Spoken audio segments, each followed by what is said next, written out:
watch the blitz, you're going to see Seth Joyner come right up there, 59. He comes free. Rippon can't set. He just has to get rid of the ball. And when you have to get rid of it and still get a completion for a first down, that's a big play.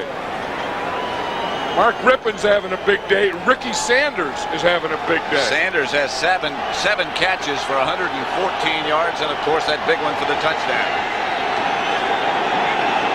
That's Middleton on the move, and he sets up on the right.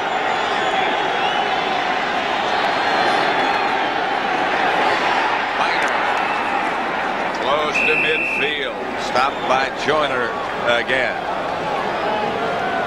And we talk about the posse, Pat, and Monk has one, Gary Clark has one, and as you just said, the guy who's really doing the damage with 7 receptions is Ricky Sanders. Well, it's one of those old stories. You start to gang up on Monk, and then Clark has a hot day, so you double him, and then the other guy comes forward. Yeah, last week we were at Redskin Park before the Saturday before the Cowboy game. And I saw Ricky Sanders was at the thing, and then his wife drove up in a Jaguar, and her license plate says Mrs. 83. Griffin going for Clark. Out of his hands, covered by Otis Smith.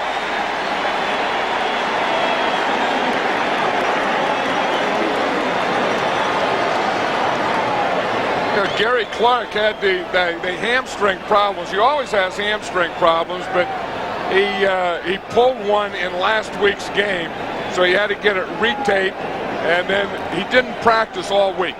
And he goes out there and just does the mental things, but doesn't run at all. So today is the first time that he's done any running at all since last Sunday. Third down, about 3. Redskins at their own 49. Eagles leading by a point. Here's Rippon on third down, out of the pocket. Gives it up the middle to Biner. Biner inside the Eagle 30 to about the 27.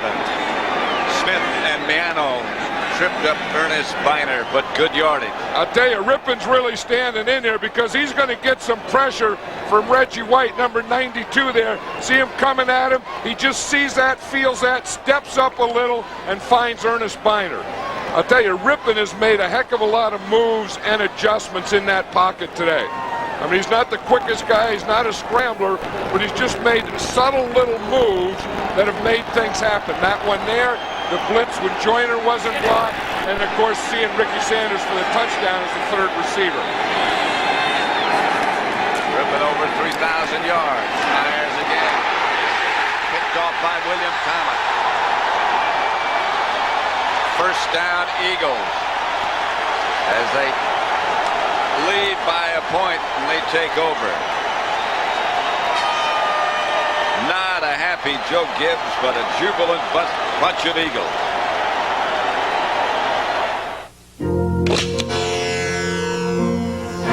Braun introduces Flex Control, the first electric shaver with a pivoting head. Flex Control automatically adjusts to every contour of your face. Under the chin, under the lip, that tricky spot under your nose. You'll get the closest Braun shave yet. Flex Control from Braun, the last word in shavers.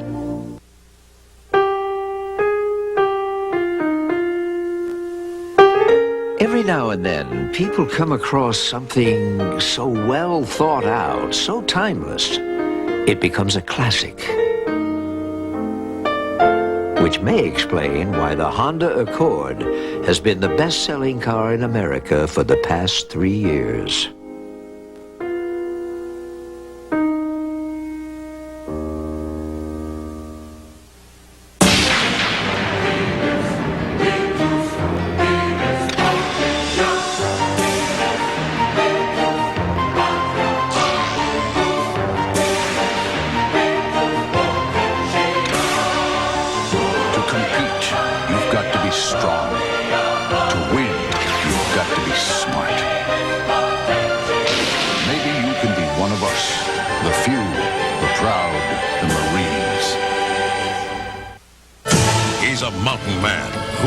By the laws of nature, a threat to his enemies, and a hero to a woman called Dr. Quinn.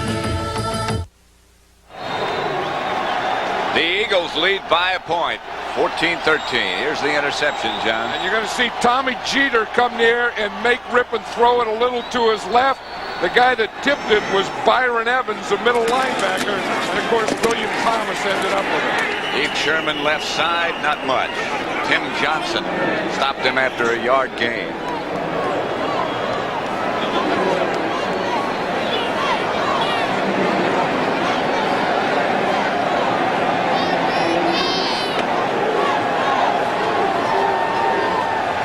Second and 9. The Eagles tough in the second half, 191 points, the most in the NFL. Second 9 at their own 20.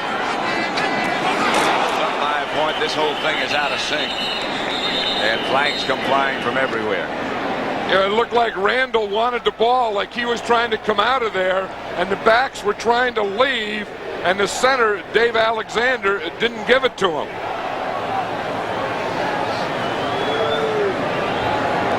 False start, interior line, 5-yard penalty, still second down. The whole line.